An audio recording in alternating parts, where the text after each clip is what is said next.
So tell me what you know about the schools closing and what you think of it. Yeah, so the parents will be notified later today that the current plan is to make it to Wednesday, if possible.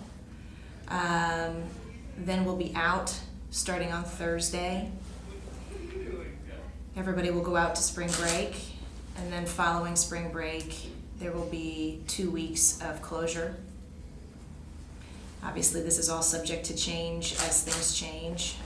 It's a shockingly fluid situation, really.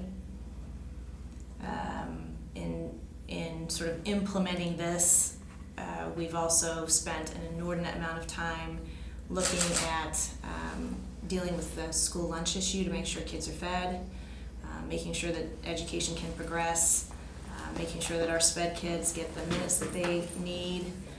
We're pursuing a waiver from the state to dispense with the necessity of making up those days in the summer, so we don't end up going to school for much longer in the summertime. We've talked to many other districts in the state. We've talked to a person who was an epidemiologist with the federal government for a period of time, who's given us a little bit of guidance.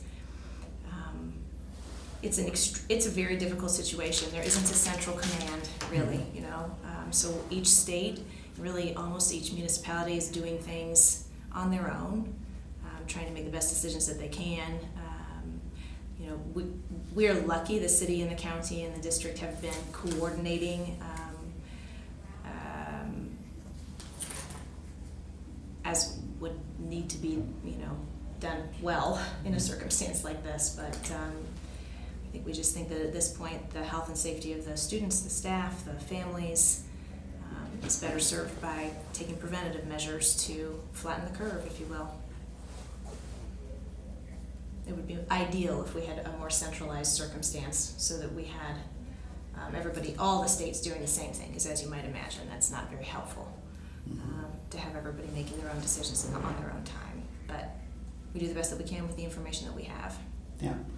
Well, from what you said, it sounds as if you agree with the idea. And yeah, I think it's the best decision with the information that we have now. There's an excellent graphic out. The Washington Post published an article sort of visually demonstrating the effect of no social distancing, the attempt to quarantine, lots of social distancing, if you will, on the potential spread of the virus. It seems that with the understanding that we all have right now, this is the best action to take to stem or to mitigate the spread of the virus. We want to make, I would love to be able to say that we don't have to do that, because it's a very difficult circumstance to manage, but I don't see any other way to ensure the health and safety of our students, who are then obviously going home to parents and maybe grandparents, and it becomes